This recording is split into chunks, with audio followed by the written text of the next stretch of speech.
Bismillahirrahmanirrahim. Assalamualaikum warahmatullahi wabarakatuh. Sahabat Islam Media yang dirahmati Allah Subhanahu wa Ta'ala, kali ini kita akan berkisah tentang seorang nabi yang terbunuh karena ulahnya iblis. Siapakah nabi tersebut? Namun, sebelum melanjutkan video ini, jangan lupa untuk klik subscribe dan lonceng notifikasi agar sahabat Islam Media tidak ketinggalan kisah-kisah menarik dari kami. Kisah para nabi tentu menjadi cerita menarik bagi umat Islam, dikarenakan banyak sejarah yang dialami para nabi pada zamannya demi memperjuangkan agama Allah Subhanahu wa Ta'ala. Kali ini dikisahkan seorang nabi yang dibunuh karena ulahnya iblis. Lantas, siapakah nabi tersebut? Bagaimana bisa iblis membunuhnya? Simak ulasan berikut ini. Nabi ini tercatat di dalam Taurat, Injil, dan banyak disebutkan dalam ayat Al-Quran. Nabi ini pun sangat ma'ruf karena putranya juga merupakan seorang nabi dan erat kaitannya dengan Nabi Muhammad SAW. Dialah Nabi Zakaria yang merupakan ayah dari Nabi Yahya.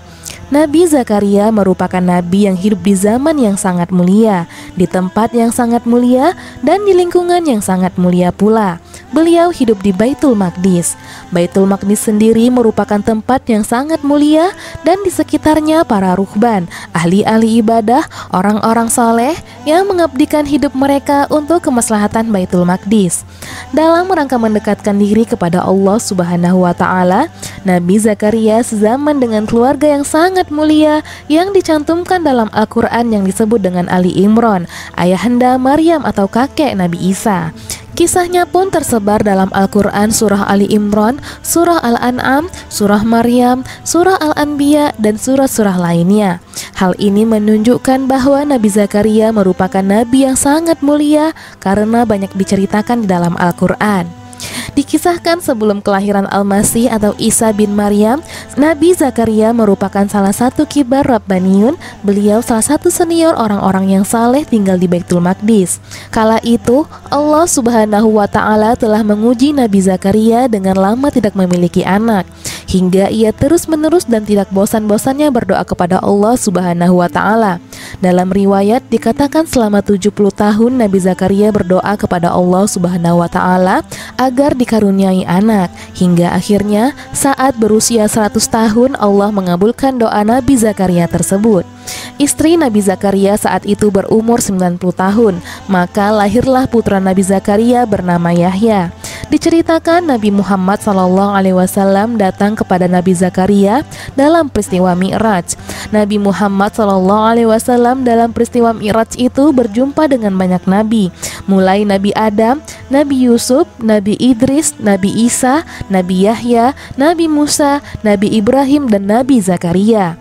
Saat Nabi Muhammad berjumpa dengan Nabi Zakaria, sebagaimana yang dikeluarkan Al-Iman Ishaq bin Bishr dalam kitabnya Al-Mubtada dari Ammar bin Maimun, dari bapaknya, dari Abdullah bin Abbas radhiyallahu anhu, Nabi Muhammad mengatakan, "Wahai bapak daripada Yahya, kabarkan kepadaku bagaimana cara kematianmu, bagaimana Bani Israel bisa membunuhmu."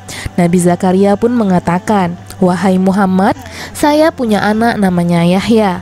Dia adalah orang terbaik di zamannya, orang yang paling mulia, orang yang paling tampan di zamannya. Bahkan Allah Subhanahu wa Ta'ala mengatakan dia adalah seorang yang syahid, seorang pemimpin, dan orang yang menjaga kehormatan, dan dia tidak berhajat kepada perempuan." Tiba-tiba seorang wanita yang merupakan putri raja dari Bani Israel suka terhadap putra Zakaria, yakni Yahya. Dan wanita itu adalah wanita pelacur. Kemudian dia mendatangi Yahya, merayunya dan menggodanya. Tapi Yahya enggan untuk mendekati wanita tersebut. Akhirnya, karena ditolak oleh Yahya, kemudian wanita itu pun berniat membunuh Yahya. Dari situ kemudian wanita itu menghasut bapaknya yang seorang raja. Raja pun mengutus pasukannya untuk menangkap dan membunuh Yahya. Maka berangkatlah pasukan itu, kemudian menangkap dan membunuh Yahya. Setelah membunuh Yahya, mereka menargetkan Nabi Zakaria untuk dibunuh. Karena tahu akan dibunuh, maka Nabi Zakaria pun lari ke dalam hutan dan melihat ke salah satu pohon. Nabi Zakaria datang ke pohon itu karena pohon tersebut memanggil-manggil dirinya. Pohon itu mengatakan, "Ya Zakaria, ya Zakaria, kemarilah, kemarilah, masuklah ke dalam pohon." Nabi Zakaria akhirnya masuk ke dalam pohon yang terbelah dan kemudian tertutup kembali. Namun Allah Subhanahu wa Ta'ala menakdirkan iblis saat itu melihat Zakaria yang masuk ke dalam pohon. Maka saat datang pasukan yang mencari Nabi Yahya, iblis pun tidak tinggal diam. Ia pun menjelma menjadi manusia dan mengisyaratkan kepada orang yang memburu Nabi Zakaria dengan mengatakan bahwa Nabi Zakaria berada di dalam pohon itu. Tetapi pasukan raja itu tidak langsung percaya, hingga akhirnya mereka meminta bukti. Iblis pun membuktikannya. Kain yang ada di belahan pohon itu lalu muncul keluar. Para pasukan itu lalu membawa gergaji besar dan menggergaji pohon itu.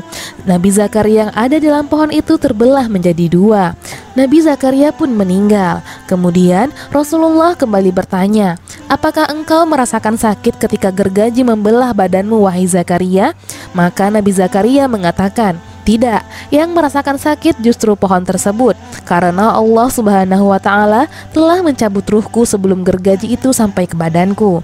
Wallahu alam bishawab. Beginilah kisah singkat terbunuhnya Nabi Zakaria alaihi salam.